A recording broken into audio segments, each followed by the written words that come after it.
Check. Hey, check me out. This is gonna be a controversial. Well, it's not a controversial video, but it's more like it's a video where we can talk and you can leave your comment down below and tell me how you feel. Cause if you're a minority, you actually will feel and empathize with this individual and the situation that's going on in hand. So let's analyze and see what's going on in hand. This is not gonna be really a funny video, but more of an informative video. You know, I like to mix and match the things I react to. I don't want to keep it all bland. I want to change the topics that we talk about and and how we react to them. So let's get right into this video. Van Doren, this is Nightcast.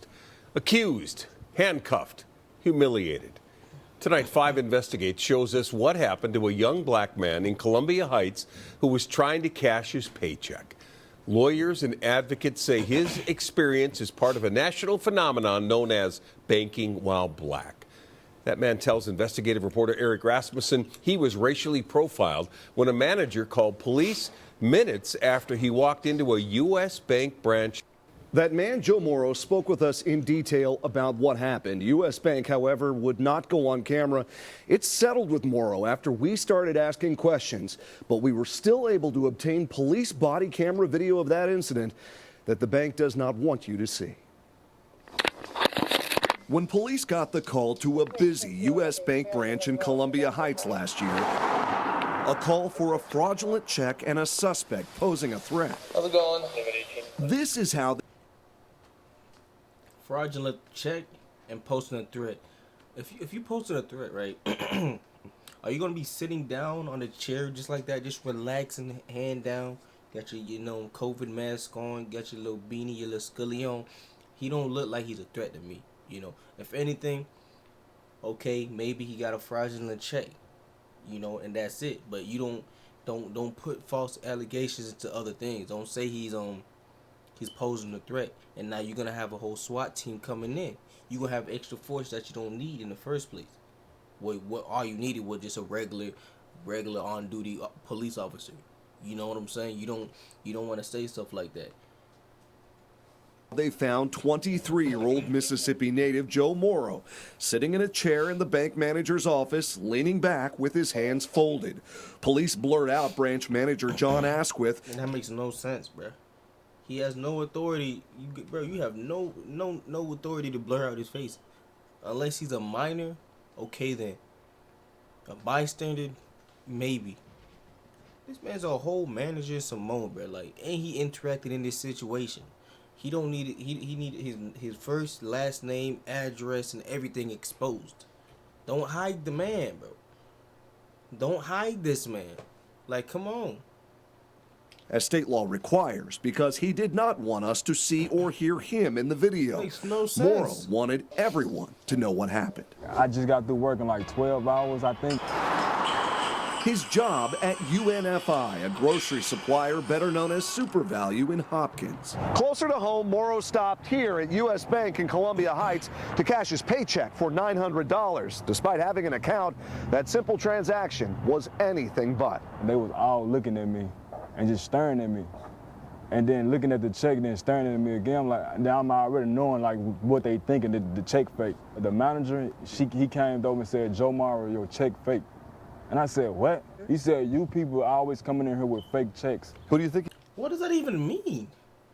Like, what do you, like, who is, like, let's rewind that, bro. Like, you don't just come up to a person and say stuff like that, bro. That's uncalled for. What's, like, I don't. And me again, I'm like, now I'm already knowing like what they thinking, the check fake. Paycheck for $900. Despite having an account, that simple transaction was anything but. They was all looking at me and just staring at me. And then looking at the check, then staring at me again, I'm like. Rule number one, you don't go, like, if you're gonna do something like this, like you wanna do forgery, you don't go in. If you have a forged check, you don't go in with a forged check, bro. That makes no sense. I'm not personally me to say if I'm doing some shiesty business, I will not go in with a faulty check. It just doesn't make any sense. The fact that y'all saying that this man came in with a faulty check, bro, and he has an account with you guys, just doesn't make any sense. Because he was literally going to go nowhere with that. So your statement makes no sense, bro. Man, who is messaging me, Now I'm bro? already knowing like what they thinking, the check fake. The manager, he came over and said, Joe Morrow, your check fake. And I said, what? He said, you people are always coming in here with fake checks. Who do you think he meant? Black people. I work there, bro. And I'm gonna report you too, bro. Morrow continued pleading his case with Police Sergeant Justin Pletcher in the room. Morrow's claim of racial profiling immediately met with this warning. Joe, I need you to calm down, first of all, okay? Don't say anything stupid, because you're just gonna get arrested for it. What you mean, calm down? Don't say anything stupid. What you mean, don't say anything stupid? I mean, he had, what was it? The First Amendment? Freedom of speech. He can say whatever he wants to. If he want to say something that's going to get himself indicted, say something that's going to get him locked up, that's up to him. You know, he got his freedom of speech. You can't tell him he can't talk. You can't even if he's saying profanity, you can't stop him from saying profanity. So what you saying right now? Come on, bro, don't do it. All right? Still sitting in the chair as the sergeant held his ID and his check, Morrow insisted it was the bank who owed him an explanation. They called me in front of everybody talking about this is a fake check. That ain't a fake check. I worked there. We could confirm that. 2 minutes later, What's his name? Joe. a second officer arrives and the bank manager asks police to take Morrow to an adjacent office. The manager told the officer, like, can you get him out of my office? He might touch anything on my desk. I'm like, what? That's when I got super mad, like, what? I'm gonna touch something on your desk. Joe. That anger only visible for a second Joe, let's go over there, man. when he complies with officers' orders and stands up. Okay, let's handcuff him. A split second, Why you Morrow gotta- said, he ain't had to do it like he ain't had to do it, but you gotta understand that bro, it don't feel good, bro. I know from personal experience it don't feel good to be like, you know, profile. It don't feel good whatsoever, you know. You literally minded your business. I can mind my business and I can feel the hate from a mile away, bro. Like, it is what it is, man. It comes with the color, you know what I'm saying? It comes with the melanin. It comes with the sex appeal. I can't help it that you hate me from just appearance. I can't help you. I make you feel the type of way by just looking at me. Now think about that. I look a certain way and you feel offended and you feel threatened. But you over here at the zoo looking at monkeys and oh, monkey, here's a banana. Oh, giraffe. Oh, here's some acorn. Like, you see, so you telling me you more hostile against me, and you don't even know me. I'm not even approaching you, but you like, oh man, we gotta grab our purses. You know what I'm saying? We gotta walk across this other side of the street because we can't walk towards this minority. He might do something to us, even though we don't know what his financial situation look like. Even though he's highly educated. Like, come on, bro. complies with officers' orders and stands up. Okay, let's handcuff him. A split second, Morrow says he'll never forget. And like definitely when I got handcuffed and stuff, everybody looking like, when I'm coming out of his office, I was handcuffed, so people looking. How did that make you feel? Like crazy, like I'm a criminal or something, like I'm doing like something bad, like I actually came here with a fake check. In his report, the sergeant later wrote that Morrow flexed at John, the bank manager, in a threatening manner. I didn't threaten him, I got up, like, you know, in a like, you know, like a mad. Do you have anything on you that could hurt I don't think he was mad. Still handcuffed, Morrow offered more evidence of his innocence. I got the text that Neil said what day it started and all that, and how many hours I worked, all that. I could have came to here and showed them that. According to the police report, the bank manager said he'd received a lot of fraudulent checks using the UNFI logo. Morrow says the manager claimed he already called the company and confirmed the check was fake. So, who do we need to call? But this body camera video shows the bank manager did not actually make that critical call until after Morrow was already in handcuffs. So, it's a real, the check number's real. Morrow's employer confirmed the check was in fact real. There's no question in my man if he. I need me a written apology, a verbal apology, and a financial apology. You're not just gonna disrespect me in front of all these people walking your handcuffs, blah blah. Man, you make a statement that you called the boss and all that to say that and get a response back from them to saying that the check bounced or the check is fraudulent, and then soon to find out you never made that call, and actually it's real. What did I say, bro? What is it like? Why? I don't understand why you do this, bro. Like I can't understand because I'm black. Maybe if I was white, I'll understand, but I can't. I just can't. Been white. this would never happen. 5 Investigate showed the video to a community leader. Are you seeing that okay? I am. The founder of a nationally recognized implicit bias training program for police. But this is Minnesota. This is not who we are. And University of Minnesota professor Samuel Myers Jr. In 2015, he authored this study of discriminatory practices at banks in the Twin Cities, and he's focused on racial disparities in financial transactions for 35 years. I wish I could say that this was the apparition. I wish we could say that this was an outlier. But it happens a lot. Myers, who is deaf, So this is it here. watched the body camera video with us over Zoom with the assistance of captioning. We as black people are aware that these things happen at banks, at grocery stores, at supermarkets. This is a classic example of instances where things escalated beyond what they needed to escalate to. Exactly, Let's get these right? cuffs off. But Morrow's ordeal did not end when the handcuffs came off. Phil, can I talk to you? Hold on. Before, why you got the kinky pink handcuffs? Why we kinky? Like, we not even in the bedroom. Like, come on, bro. You trying to clap the man cheeks all in public, man? You tripping? All right, let me stop. Man to man real quick. For more than 10 minutes, Morrow remained in this office. They're making fake checks with that logo on it, right? Sergeant Pletcher did most of the talking. So what the branch manager has to do is call and make sure it's a good check. I need you to stay calm for that, okay? Because when you start acting like this, it makes you look even guilty. It don't. That mean you passionate about the situation and you feel a type of way. I have never met an angry burglar. A burglar's always afraid because he's running. He don't want to get caught. Name one angry burglar. Oh, give me the money right now. Okay, but if to say you had your gun too. Now he gonna be like, oh man, I can't shoot him. I'm on parole. I can't shoot him. If I do, I'm gonna be locked up for real. Like at the end of the day, if you a burglar, you are afraid. Unless you a stone cold killer, you will be afraid. For him to feel any type of way and feel any type of anger, he's not afraid, man. He know he's being done wrong. So don't pull that, oh, you look guilty cause you're angry. Like, what are you talking about? Like, what are you talking about? Like, I should take you in court for disrespecting me like that. I'm not guilty. No, I know. I'm saying, but when you start getting upset and irate, it makes you look guilty. No, it don't. Why are you acting guilty? And so the question is, what is acting guilty?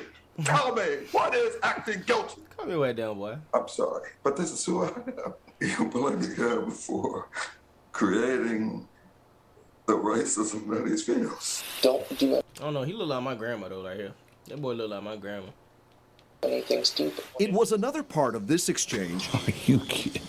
that struck a nerve with Tyrone Terrell. So play it calm, play it cool, and wait for you to be validated.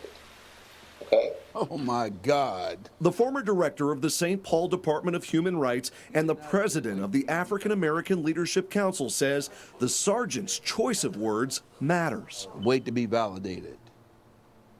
That's 450 years of history of slavery. Do we got to still wait for white America to validate us?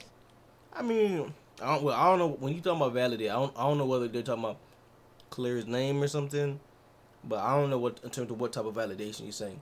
Because you can take it two types of way. His type of way or the type of way will validate him, like clear his name, like with the other people in the bank, in his job to see everything is clear. That's the only thing I'm thinking about. But if you think about the way he's thinking like a black activist, it's two type of ways. Like, I don't want to get I don't want to misconstrue anybody's point of view. I'm gonna keep it neutral as can be, even though, yeah. Come on. Columbia Heights Police declined our request for an interview, but in a statement, Chief Lenny Austin said his department reviewed the incident and found the officers' actions were reasonable and they conducted themselves professionally. And if you feel it's a racist thing, okay? What you mean if you feel it is? It is. Because he said you people. You people. What does you people even mean? That's a wild accusation. That's a wild claim to make. You people. You wildin'. Handle it different. Sergeant Pletcher wouldn't go on the record with us, but still sent us links to network news programs. If I'm not on the same side as my community, that I am failing them and I am failing this badge. He was praised on national TV for how he handled a call involving a black health inspector 2 days after the death of George Floyd. I think we need more police officers to speak up. But Pletcher is not talking about this video that few have seen until now. There are going to be plenty of people, I imagine, who will say, this officer acted admirably. He spoke calmly. He told him to calm down. Plenty of white people. I'm looking through the lens of a black man who dealt with too many of these cases. Was the flinching, so-called flinching, visible in the video? Well, I'll take you back to it. Lori Friedel is a flint, bro. If you talking when he got up, bro, he just got up like he was mad, bro. He did not one time did he swing. He didn't engage in any type of hostile action. He didn't swing. You know what I'm saying? You know what I'm saying? Come on, bro. The flex, man. I could say it's more of a gesture of intimidation. I could say it wasn't no it was an intimidation tactic, just like how you would stare at an individual right in the eyes with no emotions, and you know what I'm saying, hand them verdicts. Boom, you're in the courtroom, you talking to him, or you like in a waiting cell, or like they say like you're in an investigation room, and you giving them this eye, you just looking at them. That's it. You're not. There's no. No altercation. It's just you looking at him. The gesture of your facial expressions and the way you look at him menacingly like this to intimidate him. He did that to intimidate him. He did not want to engage in any type of action. So don't twist and misconstrue his action to make it look like this man is that type of person. He's not. Don't do that. Don't do that. He's just a regular dude trying to cash his check. Like, I don't know whether or not you was astounded that a black dude can have a $900 check. I don't know whether that blew your mind or he just came into the bank because you don't see black people in banks. I don't know. Professor at the University of South Florida and the founder of the Fair and Impartial Policing Training Program. I did not discern anything in the video that showed Mr. Morrow as being threatening. That's what I'm saying. Maybe they saw things that I did not see. If anything, you threatened him by calling the cops because you already know what they do. You know what the cops are about. You know what happens to the average like individual if you get a claim like that. A threat. They don't take that lightly. Like, don't. Or maybe this could be related to one of the implicit associations that's well documented in the research. And that research shows that many of us see more threat in people of color. Friedel commended the sergeant for doing what she called a debrief with Morrow and advising him that he could file a complaint against the bank. This is very important in policing. You know, when you've had an interaction, sometimes it can be very tension reducing to sit down with the person and say, okay, this is what was going on. But that tension still apparent a year later. No, I'm a little nervous with the cameras, but yeah. When Morrow sat down with us for this interview.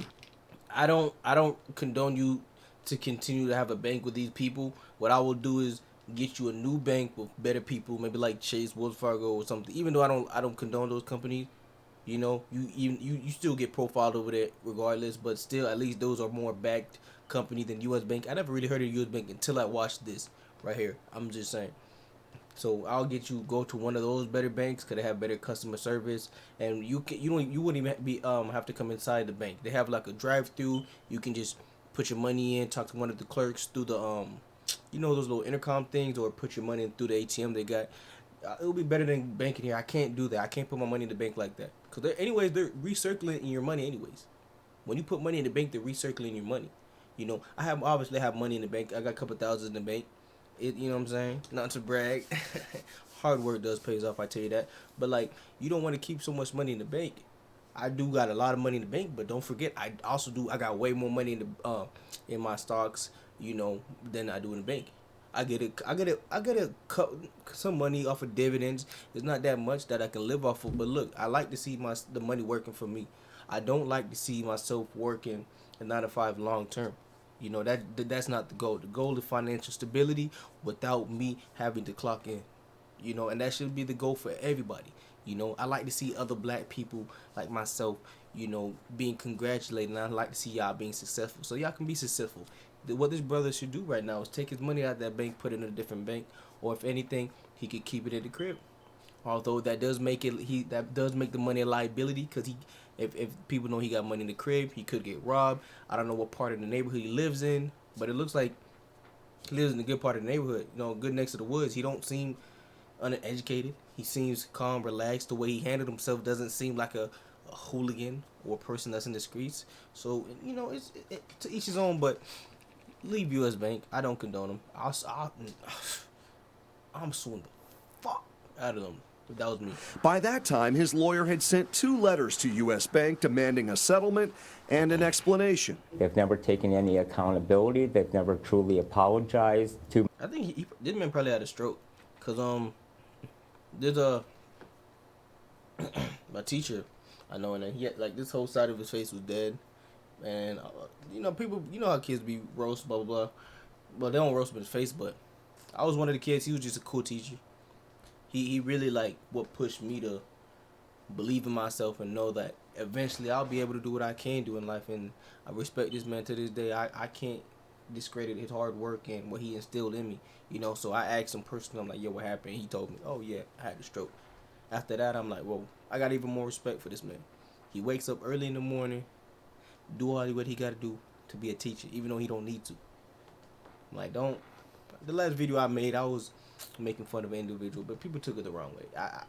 I make laughs, I make jokes. If you take it too serious, that's your problem, not mine. You don't know what I've been through, so don't do that.